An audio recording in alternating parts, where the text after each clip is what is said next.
Welcome back to Chapter 33 of Running with the Sun. Another exciting chapter written by Sam. Hey everybody, I'm back! This started out to be my Did You Know chapter about sprouts and microgreens, worm bins, and a bunch of cool random facts. But then Ben and I, had a Sydney flare-up. I know you all want to hear what happened right away, so I'm changing it up.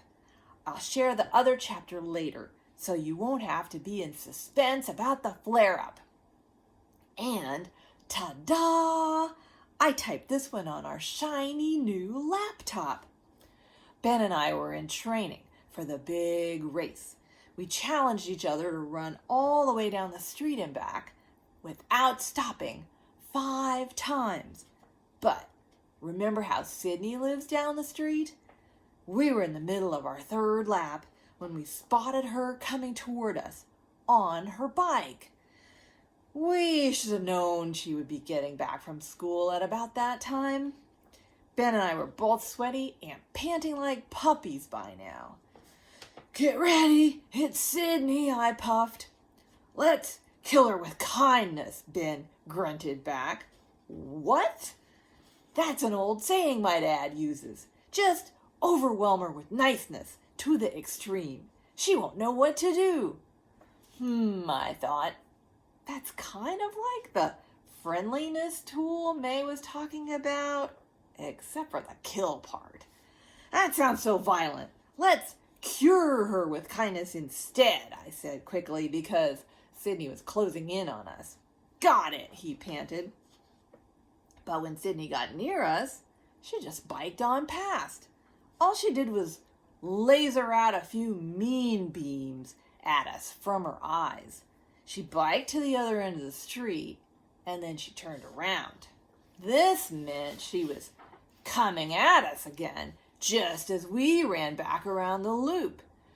She must have been feeling very powerful on her bike, wearing that glittery new silver helmet, because she came straight toward us. She actually stopped in our path. This is what homeschoolers do during the day, she sneered. Run up and down the street.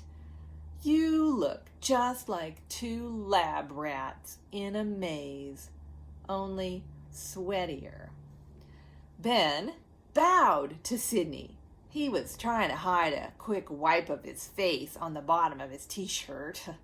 Then he said, very sweetly, "Thank you, Sydney." "Yes, thanks," I chimed in. "We're big fans of lab rats." "Did you know that science has learned a lot from rats?" Ben followed up. "Rats are such important teachers." I rushed to say this before a word could make it out of Sydney's mouth.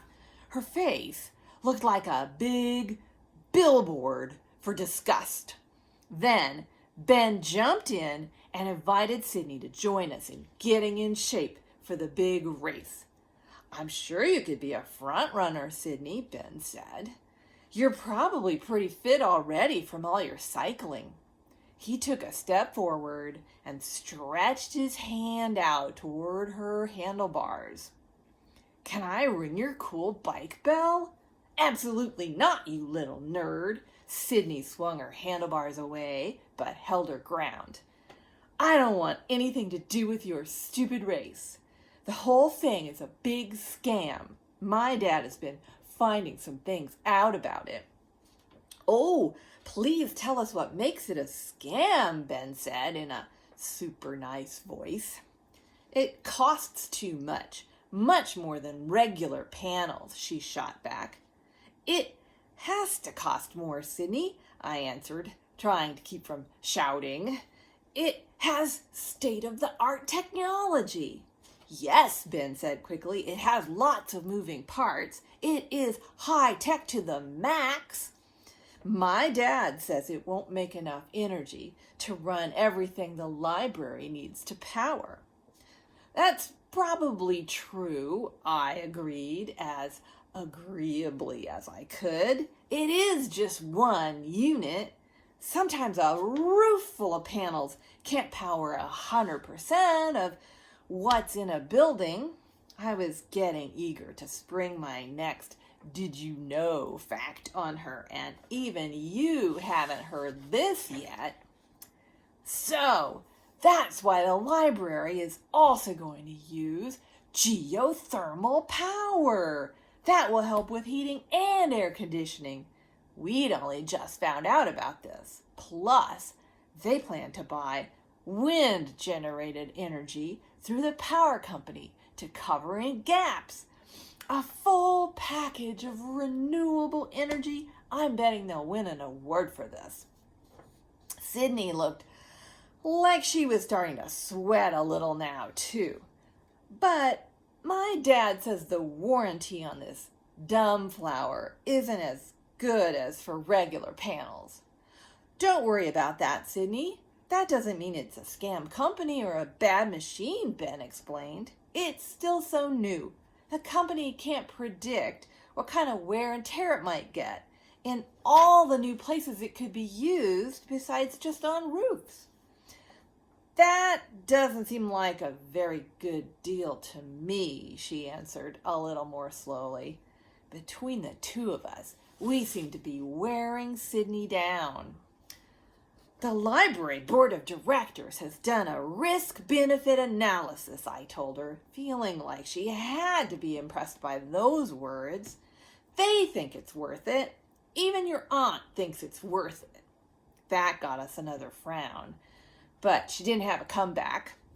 Then Ben told her that the government would give the library some money back just for using renewable energy. That's called rebates and incentives, I exclaimed. I sure was enjoying the sound of those words coming out of my mouth. It won't cost the library very much in the end, Ben rushed to say, because Sydney was starting to shift her weight from foot to foot and step on her pedals. Right, because of the fundraiser and a donor who was going to pay for half of it. I said this in maybe a kind of loud voice. Sydney suddenly pretended to look at her watch. I can't stand here listening to geeks all day. I have more important things to do. We stepped out of her way. Then we shouted, "Bye! See you later, Sydney," at her back. As she pedaled away, "Ding, ding, ding," yelled Ben, imitating her bike bell. He turned to me with the biggest grin on his face. "Hey, high five, Ben," I said, and we shared a loud slap. We had a smart answer for everything, didn't we? And we weren't even snotty about it, Ben said. Well, Rachel might say we were acting a tiny little bit like know-it-alls, but she's the one who told me I should be ready to fling facts. Ben and I decided to do one more lap, a victory lap for the nerds and the geeks, before going home to guzzle a gallon of water. Stay tuned. I'll be back soon with my Did You Know chapter.